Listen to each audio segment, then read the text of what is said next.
Okay, I've come to a decision. I'm gonna send off one more batch of comics to the CGC. If you haven't been following along, just look at my playlists. I have a CGC playlist. This is gonna be the third video in that list. So we're gonna start with Avengers 28 that I had mentioned earlier. I got this to be slabbed. That's comic number 1. Comic number 2, The Pink Panther, issue 78 from 1980. This was the very first comic book I ever got. This was bought for me. I'm gonna get it slabbed so that it can be preserved and never be touched again. The only reason why I'm doing it is because I don't ever want it touched again, and I bought a duplicate copy. This was $5 or less. It's weird to think that 45 years after my first comic was bought for me, I bought the same issue for myself. But this will be my duplicate copy so that I can still open it, but the original gets sealed away for posterity. Comic number 3, Power Man and Iron Fist, issue 121. This is the first comic book I ever bought for myself. Got it off the newsstand at 7-Eleven, 1985. This was my first time taking my own money and picking out a comic book to buy. Now, I bought 3 comic books that day, as I've already discussed in my 100 comic book journey video, but this is the only one that I didn't already have comics from, didn't already know the characters. This was the first one where I was dipping my toes in the water of something new, and it was because I thought Iron Fist looked awesome, and once I started reading it, I fell in love with the Beyonder, and it's time to seal it away forever, never to be touched again. And the only reason why I'm doing it is for that reason, and I got a duplicate. Again, $5 or less. Look, I got the direct market edition because who cares? This is going to be the one that just goes in my box of Secret Wars comics, Power Man and Iron Fist comics. I have every Secret Wars comic. I have every Power Man and Iron Fist comic. So now I still do. I can read it. The original gets sealed away for posterity. Comic number 4, Marvel Premiere, issue 15. The first appearance of Iron Fist, signed to me by his creator, Roy Thomas. Since he was the character that I went and sought out the very first time I decided to venture into the world of comics with my own money, and I was able to get his first appearance and meet his creator and get this personal thing to me, I want it sealed away, never to be touched again. I have a reprint of this in black and white in the essentials. Not good enough, so I got this. It's a color reprint. $5 or less I got it for. There you go. Now I can read this. Now I can put this away for posterity. And last but not least,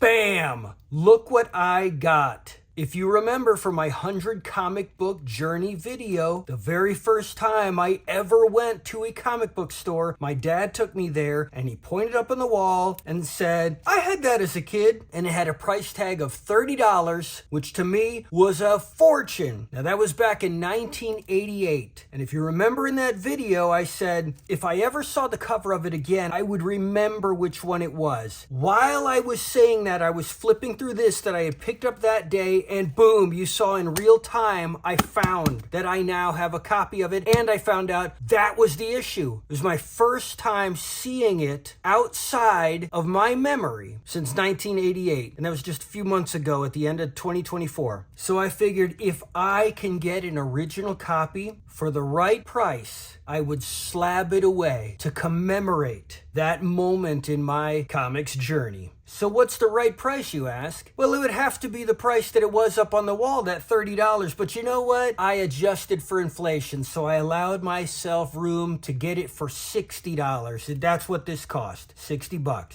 So there we go. There's the 5 new ones that I'm going to have slabbed to add to these 4. It'll give me a set of 9. That'll be it. It's just to preserve them. That's all it is. This is not to get high-graded collectibles to flip. That's not me. But before we go, let's take a look inside. The Flash, issue 109. This is from 1959. My dad would have been 9 years old when he was reading this. This is actually the second appearance of the Mirror Master. And as I looked through my long boxes, I found that I have a reprint of the first appearance of the Mirror Master, which is just a couple issues before that, in a facsimile edition. I also had that reprint in that trade paperback I just showed, but here we go. This is the original. Let's take a look. Gonna relive my dad's childhood memories.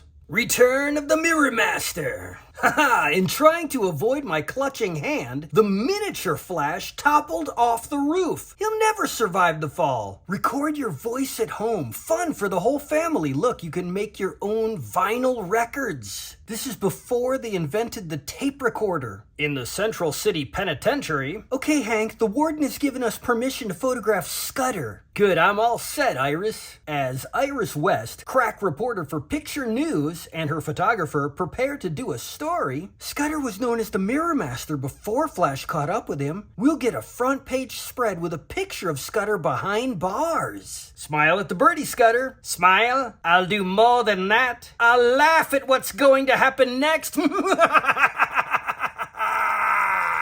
The flashbulb goes off. The next moment, what's happened to Scudder? He's disappeared. So later they develop the photo and they see that Scudder is shrinking. So he says that he secreted tiny mirrors on his person when he was brought into jail. And now he used them to give the illusion that he was shrinking. I guess that also allowed him to give the illusion that he'd vanished simultaneously. And now he uses them to envelop himself in an aura of light. No matter, the Flash moves so fast, he can see him perfectly. It's because the Flash moves faster than the photons of light. But not fast enough that Mirror Master still didn't have time to see him coming, lift his arm up, adjust the brilliance of his light reflection, and still blind the Flash. But even better, you can now get color photos of your favorite celebrities. Color photos are now available. Flash facts. These are just science facts about light and lightning and the speed of light and tracking time. Meanwhile, the Flash is late again for his date with Iris, so she's immediately out with another man. She's faster than the Flash. That's okay, he has to fight the Mirror Master again. And here's the scene from that first page. By angling the reflection of the sun through his rooftop mirror onto the Flash, it shrinks him, and he falls off the roof. No matter, he can't be hurt. He doesn't weigh enough to damage himself when he hits the ground below. But he can be stepped on. No, he can't. He's still super fast. Maybe this is the origin of Speedy Gonzales. Even as tiny as a Mexican mouse, he's still saving people. Good guy, Barry Allen. Back in his laboratory, he has to click on his Polaroid light machine that he just happens to be using in an experiment to grow plants, and he grows himself back up to full size. Whew, I'm normal again. And the Flash can run straight through a wall because, as the editor says, he's just like a tornado-driven straw that can penetrate several feet of solid oak. Now that he's got the Mirror Master back in jail, he decides to play mind tricks on Iris. Everywhere she looks, she sees him. He's using super speed to appear in all different locations simultaneous to make her think that he's on her mind at all times. Good guy Barry Allen. I've tried to drive you from my mind, Barry, but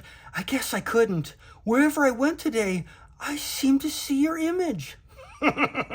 My plan worked. Oh, he didn't use his super speed. He used the Mirror Master's image projector. He is a supervillain. Tenderly, the pair make a date. Eagerly, Barry Allen slips on one of Mirror Master's shiny mirrors and knocks himself unconscious, just long enough to miss another date. The end. And they said Peter Parker was the one with all the personal problems. Seems like they were doing the same types of stories at DC Comics. This kind of rewrites history. Okay, more science facts. Ooh, information of time and the human body. Oh, another Flash story. Ooh, he's underwater. Yeah, I have a feeling this is not how the story starts. This will appear again in the middle of the story. I get the trend. Astronaut Fred Jansen was orbiting the Earth. He came crashing down into the ocean, has been missing for 10 days. But they found him, and he has miraculously survived without any ill effects. And he just happens to be old friends with Barry Allen. Turns out he was in an undersea world called Sareem. The people there send him back to the surface so that he can get help because they are under attack by their enemies, the Mogites. The undersea city is filled with air that comes through an air river. Barry has to investigate. He pops his costume out of his ring, jumps in the ocean, speed dives and finds the city. Pretty cool. And the Ceramites know exactly who he is because they have telepathy. Just then, the Mogites burst in. They're no match for the Flash and he scares them off. That was quick. Quick as a flash. He chases them down because no one escapes the Flash. No matter how badly they want to retreat, the Flash will always take you down, permanently. And as a thank you, the Ceramites gave the Flash a ring with a glowing yellow stone to give to the astronaut Jansen. Maybe they want to marry him. Anyone else bothered by this big gap of emptiness here? Why don't they design the page better for the artwork? I wonder if anyone collects stamps nowadays.